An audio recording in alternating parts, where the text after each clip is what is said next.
Aldehyde एवं ketone के सामान्य गुण। यहाँ पर हम दोनों प्रकार के यौगिकों के गुणों के बारे में अध्ययन करेंगे। सबसे पहले हम कार्बोनिल समूह की प्रकृति के बारे में देखेंगे। कार्बोनिल समूह में हम देखते हैं कि कार्बन और ऑक्सीजन के बीच में डबल बॉन्ड है। इस कार्बन और ऑक्सीजन के बीच में डबल बॉन्ड है। कार्बन की तुलना में ऑक्सीजन की जो विद्युत ऋणता है वो ज़्यादा है। देखिएगा आप, इसमें कार्बन और ऑक्सीजन जुड़े हुए हैं। कार्बन की दो वैलेंस अनसेटिस्फाई है। ऑक्सीजन की विद्युत ऋणता कार्बन से ज़्यादा होने के कारण बंध के दोनों इलेक्ट्रॉन ऑक्सीजन की तरफ आ जाते हैं, जिससे कार्बन पर पार्शियली पॉजिटिव चार्ज और ऑक्सीजन पर पार्शियली नेगेटिव चार्ज आ जाता है। इस कारण कार्बन पर इलेक्ट्रॉन की कमी हो जाती है, जिससे कि सामान्य जो नाभिक स्नेही अभिकर्मक है इस पर आसानी से आक्रमण करके नाभिक स्नेही योगात्मक अभिक्रियाएं संपन्न करा सकते हैं। अतः कार्बोनिल समूहों पर मुख्यतः नाभिक स्नेही योगात्मक अभिक्रियाएं संपन्न होती है। यदि नाभिक स्नेही योगात्मक अभिक्रियाओं को अम्ल की उपस्थिति में करवाया जाए, H+ की उपस्थिति में, तो अभिक्रिया और तेजी से होगी, क्योंकि H+ ऑक्सीजन पर अटैक करेगा तो ऑक्सीजन पर पॉजिटिव आएगा। ये इस बंध के दोनों इलेक्ट्रॉन यहाँ आएंगे तो कार्बन पर क्लियर पॉजिटिव चार्ज आ जाएगा। अब कार्बन पर स्पष्ट पॉजिटिव चार्ज आने के कारण यहाँ पर नाभिक स्नेही आसानी से जुड़ सकता है। नेक्स्ट है कार्बोनिल यौगिकों की क्रियाशीलता। हम यहाँ देखते हैं कि कार्बोनिल समूह में कार्बन की दो वैलेंसी अनसेटिस्फाई है। अब इन समूहों पर या इन संयोजकताओं पर कौन से समूह जुड़ेंगे उसके आधार पर कार्बोनिल की क्रियाशीलता होती है। यदि कार्बोनिल समूह पर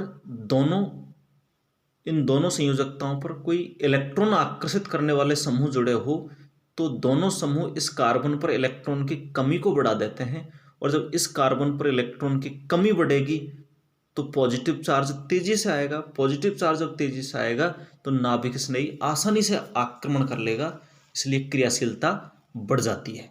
जबकि यदि कार्बोनिल के कार्बन पर कोई इलेक्ट्रॉन देने वाला समूह जुड़ा हो तो वो कार्बन पर इलेक्ट्रॉन घनत्व बढ़ा देता है, जिससे कार्बन पर पॉजिटिव चार्ज में कमी आ जाएगी और क्रियाशीलता भी घट जाएगी।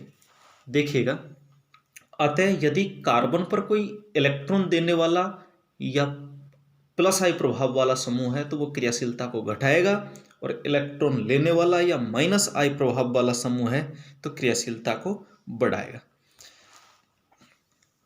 यहां देखिएगा 3 समूह है।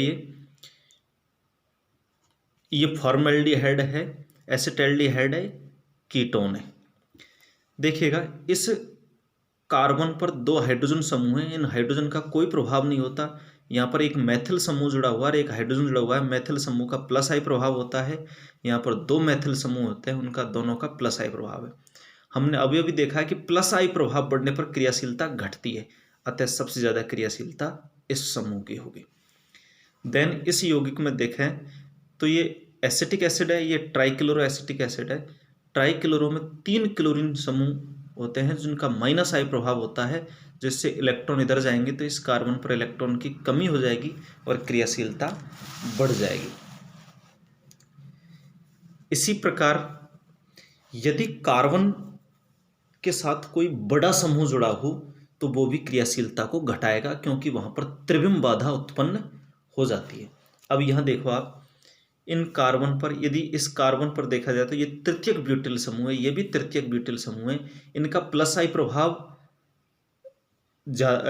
प्रभाव ज़्यादा है, इसका +I प्रभाव कम है, लेकिन इसका बड़ा आकार होने के कारण इसकी क्रियाशीलता ज़्यादा होती है। नेक्स्ट है रासायनिक अभिक्रिया। कार्बोनिल यौगिकों की मुख्यतः नाभिक स्नेही योगात्मक अभिक्रिया होती है। देखिएगा, ये एक कार्बोनिल यौगिक है, चाहे वो एल्डिहाइड है चाहे कीटोन है। एक नाभिक स्नेही अभिकर्मक है। इसका विघटन इस तरीके से होगा कि ऑक्सीजन पर नेगेटिव, कार्बन पर पॉजिटिव। इसका विघटन होगा H पर पॉजिटिव, नाभिक स्नेही पर नेगेटिव चार्ज। तो इस ऑक्सीजन पर तो आ जाएगा H+, कार्बन पर जुड़ जाएगा नाभिक स्नेही, और एक योगात्मक उत्पाद यहाँ पर मिल जाएगा, योगात्मक उत्पाद बनेगा। अब इसकी क्रियाविधि 2 प्रकार से होती है, एक तो सामान्य क्रियाविधि और एक अम्ल की उपस्थिति में। माना कि सामान्य क्रियाविधि हो, सामान्य परिस्थिति में अभिक्रिया करवाई जाए तो सबसे पहले कार्बोनिल यौगिक पर नाभिक स्नेही का आक्रमण होगा। नाभिक स्नेही जब आक्रमण करेगा तो ये बंध इस तरीके से टूटेगा कि ऑक्सीजन पर नेगेटिव, कार्बन पर पॉजिटिव, तो ये नाभिक स्नेही कार्बन से जुड़ जाएगा। कार्बन से जुड़ेगा, ऑक्सीजन पर नेगेटिव चार्ज आ गया, स्लो स्टेप है, और इस मध्यवर्ती पर तेजी से H प्लस के रूप में जुड़ जाएगा और एक योगात्मक उत्पाद यहां पर बन जाएगा। यदि अम्ल की उपस्थिति में अभिक्रिया करवाई जाए तो अभिक्रिया तेजी से होगी, क्योंकि सबसे पहले H प्लस कार्बोनिल के ऑक्सीजन पर अटैक करेगा और एक कार्बोधनायन मध्यवर्ती का निर्माण हो जाएगा। इस कार्बोधनायन मध्यवर्ती से नाभिक स्नेही जुड़कर नाभिक स्नेही योगात्मक उत्पाद बना लेता है। तो ये सामान्य क्रियाविधि है। अब नाभिक स्नेही योगात्मक अभिक्रियाओं के कई उदाहरण है। सबसे पहले हम HCN का योग देखेंगे। तो देखिएगा, जब कार्बोनिल समूह पर HCN का योग करवाते हैं तो साइनोहाइड्रिन बनता है। H प्लस जुड़ जाएगा ऑक्सीजन पर, साइनाइड जुड़ जाएगा कार्बन पर, साइनोहाइड्रिन बनता है। साइनोहाइड्रिन का जब जल अपघटन करवाते हैं तो ये कार्बोक्सिलिक साइनाइड समूह कार्बोक्सिलिक में जल अपघटित हो जाता है, अमोनिया यहाँ से बाहर निकल जाता है। नेक्स्ट है सोडियम बाइसल्फाइड का योग।